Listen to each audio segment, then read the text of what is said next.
അടുത്ത 3 ദിവസം കോൺഗ്രസ് അംഗങ്ങൾ ഹാജരായിരിക്കണമെന്ന് വിപ്പ് നൽകി.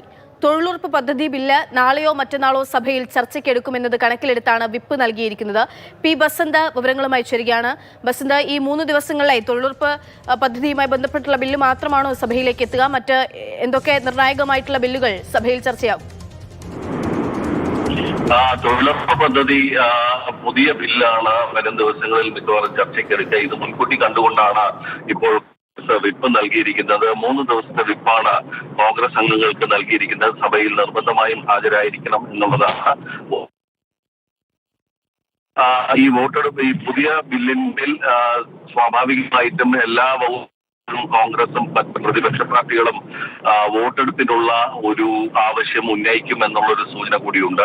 ഇന്ന് വലിയ പ്രതിഷേധത്തിനിടയിലാണ് സർക്കാർ ഈ പുതിയ തൊഴിലുറപ്പ് പദ്ധതിയുമായി ബന്ധപ്പെട്ട ബില്ല് അവതരിപ്പിച്ചത്. മഹാത്മാഗാന്ധിയുടെ പേരൊഴിവാക്കുന്നു, സംസ്ഥാനങ്ങൾക്ക് മേൽ വലിയ ബാധ്യത അടിച്ചേൽപ്പിക്കുന്ന ഒരു ബില്ല് എന്നുള്ളതാണ് പ്രധാനമായും ആരോപണം വരുന്നത്. അതോടൊപ്പം തന്നെ വലിയ തോതിലുള്ള മാറ്റങ്ങൾ നിഷ്കർഷിക്കുന്ന ഈ ബില്ല് ഭരണഘടനാ വിരുദ്ധം എന്നുള്ള തരത്തിലാണ് പ്രതിപക്ഷം ആരോപണം ഉന്നയിച്ചത്. ഇതിനെ തുടർന്ന് പാർലമെന്റ് വളപ്പിൽ വലിയ പ്രതിഷേധവും പ്രതിപക്ഷം സംഘടിപ്പിക്കുകയും ചെയ്തു.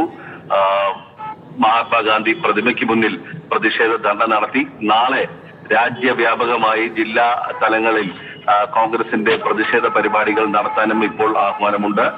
കോൺഗ്രസിന്റെ സ്ഥാപക ദിനമായ ഡിസംബർ 28-നും ഗ്രാമങ്ങളിലും വലിയ തോതിലുള്ള പ്രതിഷേധ പരിപാടികൾ ഇതുമായി ബന്ധപ്പെട്ട് നടത്താനാണ് ഇപ്പോൾ കോൺഗ്രസ് നിർദ്ദേശിച്ചിരിക്കുന്നത്.